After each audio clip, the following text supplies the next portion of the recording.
We are a group of reform-minded lawmakers committed towards using the instrument of lawmaking to reform Nigeria and our political process. Constitutional and electoral reform has been a burning topic in Nigeria since independence from Britain in 1960. Over the past 50 years, the controversy has led to unrest and a deepening of religious and ethnic divides. We should not be afraid to meet and discuss our problems, challenges, fears, aspirations, and prospects as a people. We should not discuss in fear, and we should never fear to discuss. Today, we are taking a crucial step that will further strengthen our understanding, expand the frontiers of our inclusiveness, deepen our bond as one people under God, and build a strong support that will deepen our democracy and electoral system. We are once again at the threshold of history. History has presented us with the chance to redefine and redesign our political landscape in a direction that will strengthen the bonds of unity, enhance the processes of democratic consolidation, strengthen the structures so as to solidify those values that promote democracy, good governance, and good neighborliness, and open boundless opportunities for all Nigerians to be and to feel that they are part of the evolving political process and socio-economic advancement. This is equally in line with our realization that our current political arrangement has some identified distortions, defects, and limitations that call for urgent, focused, and realistic attention. Hence, this initiative on political and electoral reform. Our history as a nation shows very clearly that we have been through some difficult times. We have missed great opportunities. We as lawmakers of like minds and committed to the 10th House agenda of building a strong democracy that works for all using legislative instruments. And let us at this point appreciate our Speaker, Tajuddin Abbas, and his able Deputy Speaker Benjamin Carlo, for the commitment they have shown in keeping to their promises that they will work with all stakeholders towards strengthening of laws via constitutional amendments, which gave us the confidence to step forward with our own little contributions that, if considered, will help build a stronger Nigeria where justice, equity, and good governance shall reign supreme. It is our desire to notify the general public that as part of our firm commitment to see a new and working Nigeria, an effective and efficient nation where justice and equity reign supreme, we are a group of over 30 reform-minded lawmakers from different political parties who have come together and committed to ensuring a working Nigeria using legislative instruments within our power to ensure the reduction of cost of governance and campaigns, unite our country, ensure a seamless transition and continuity, uninterrupted development, justice, equity, and independence of INEC, including the efficient use of state resources, tackling of nepotism and corruption in our electoral process. There is no doubt that our country is in desperate need of a long-lasting solution to our economic situation. Insecurity, disunity, weak institutions, weak healthcare and education sector, and waste of state resources. We have now reached a critical phase where what is at stake is the very survival of Nigeria as one political and economic unit. We must rise to the challenge, and what we do with this opportunity given to us by our people matters a lot. We, the reformers, elected representatives of the people from different political parties and strong like minds, are committed on proving that we are fully capable of managing our affairs together as a nation. Hence, as the first step in our commitment, we are presenting to the public bills and proposals which we are pushing on the floor of the 10th Assembly. Most of them have gone through first reading. These bills will touch on every aspect of development in all sectors of our economy and well-being as a nation. These bills, which are 50 in numbers, most of them have gone through first readings. But today, we are starting with public unveiling of 6 of them, while the remaining will come in the weeks ahead. It ranges from governance, economic restructuring, security, justice sector reform, to social bills that will target unifying our nation and ensuring long-lasting peace and national cohesion. The reformers are cognizant of the fact that Nigeria in times past has deliberated on and accepted some of the proposals in the bills. We have presented in several reform processes, including the Ways Electoral Reform, Ken Namani Electoral Reform, the Udoji Civil Service Reform, the Confab Report, the Obasanjo, Jonathan, IBB and Abacha Reform effort, and several others. These works by eminent Nigerians, including lawmakers in the past, have been long abandoned despite the time and resources committed to them. It is time we revisited those reports, adopt some of the silent proposals, and adjust them to fit the current realities.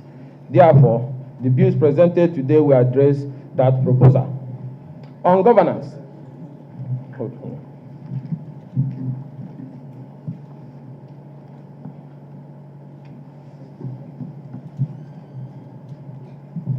On governance and political restructuring, we are seeking alteration to the 1999 Constitution as amended, with the bill we have that have gone through first reading, seeking to amend the Constitution of the Federal Republic of Nigeria to create a single term of 6 years for the office of the President and state governors, recognize Nigeria's 6 geopolitical zones, and provide for the rotation of the office of President, State Governor, and Local Government Chairman among the inherent regions and zones, and also to provide for elections in one day. Now,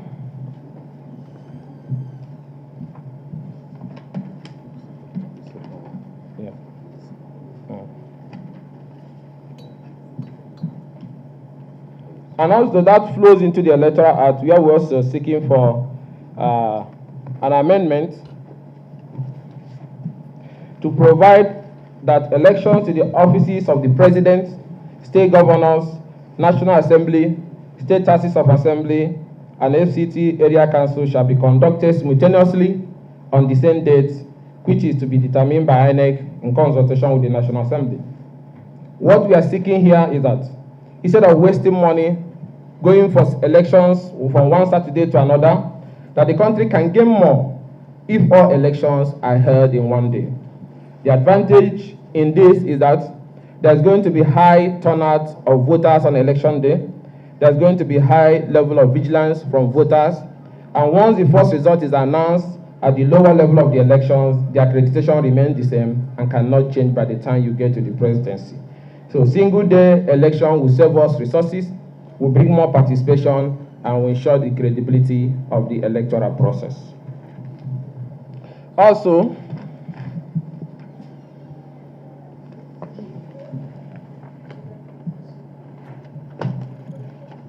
the third one is a bill seeking to amend the Electoral Act to provide for the hearing and determination of all election petitions by the respective election petition tribunal and the appellate courts in accordance with specified timelines before the swearing in of successful candidates at the election.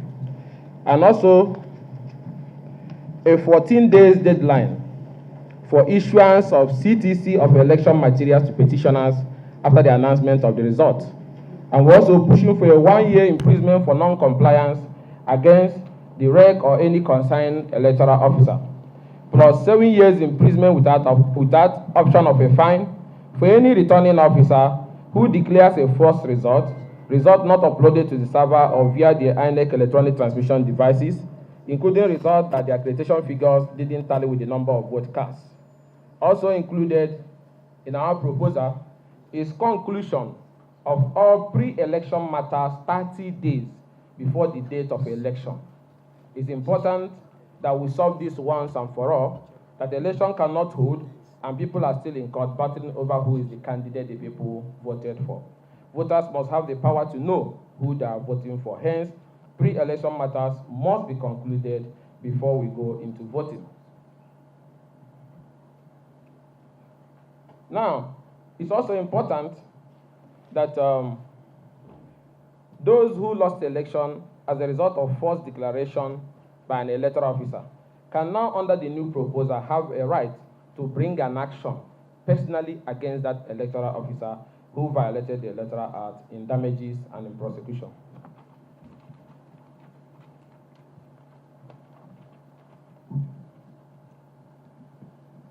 Now, the key highlight of this political and electoral reform, like we have just read, is focusing on, like I said before, we have other ones on economic reforms, social reforms, and so on and so forth, which are going to come later, but we're taking off with this, is that this energy we spend in battling over which of the zones should produce, issues of inclusion and so on and so forth, and the attendant costs can be waived if we all agree that power should rotate between North and the South and among the 6 geopolitical zones.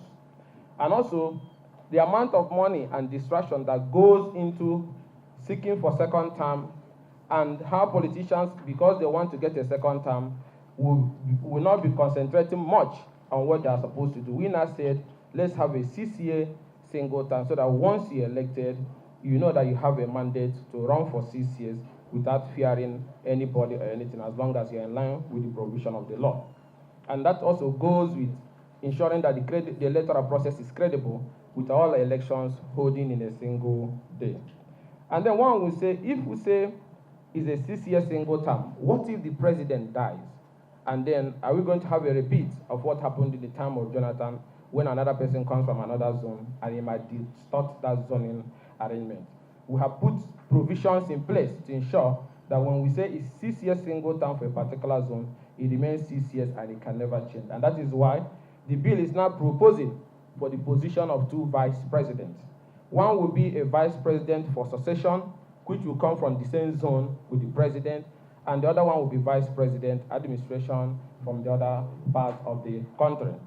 And what that means is that in the event of death of the president or impeachment of the president, the second vice president's succession assumes office immediately and completes the remainder of that time and cannot seek any election. With that, if it is the turn of the North or the East and they have 6 years, that 6 years will remain 6 years and it will not change, because even if he's impeached or even if the president dies, the second vice president's succession will be sworn in immediately to complete the remainder of that time. And also, in order not to incur extra costs on the country, this vice president will now have ministerial status, being the only vice president, being the minister, only minister from that state. So instead of having 2 ministers, it's going to be 1 minister. Once that person is elected as the vice president's succession, he automatically becomes minister for that state. So we are not going to spend extra costs maintaining that office.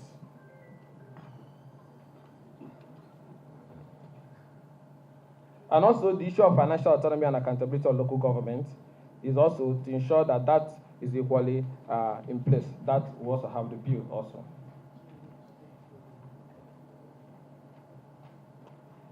So, we want to conclude this press conference by greeting all Nigerians of all walks of life on this historic day.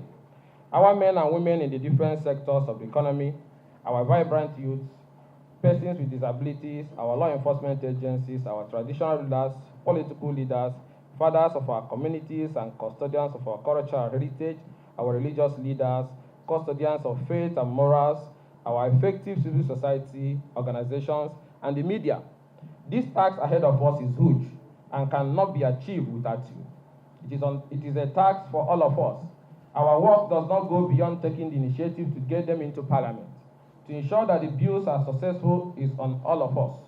Call up all your representatives in the National Assembly and solicit their support for 6-year single-term presidents, rotation of the presidency between North and South and among the geopolitical zones, all elections in 1 day, and also, more importantly, to ensure that all those who lose the elections and seek for certificate or certified true copies gets that within 14 days.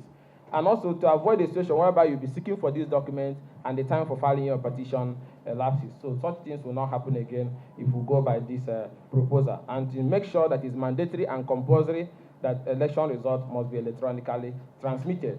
And whosoever transmits a result or announces a result that is not electronically transmitted or the figures does not tally with the total number of vote cast is going in for 7 years imprisonment without any option of fine. Lobby, participate in the hearings and use of all manners of platforms, digital media, social media, traditional media, to advocate for the passage of these critical reform bills. Ours is a commitment to building a united, stable, and prosperous nation.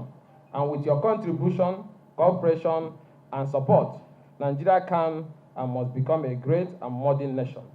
With true conscience and determination, let us join hands and rededicate ourselves to the service of this great country so that it will be a place we can be proud of. We cannot afford to fail in this task, and by the grace of God, we shall succeed. We ultimately thank our fellow members of the Federal House of Representatives, the 10th House, the People's House, and more importantly, the leadership of the House, led by our able Speaker, Tajuddin Abbas, Zazu, and Benjamin Okezie, Deputy Speaker, Otabri Bende, for the focused leadership and for a well-researched and strategic legislative agenda that have inspired us today, even as we further seek their support in ensuring we achieve our common prosperity. We salute the Speaker for constituting the Constitutional Amendment Committee chaired by the Deputy Speaker, who has the great capacity required in delivering the task ahead. We have confidence in them and our colleagues that our proposal will be supported. May God bless our country and may God bless you all. Thank you. And at this juncture,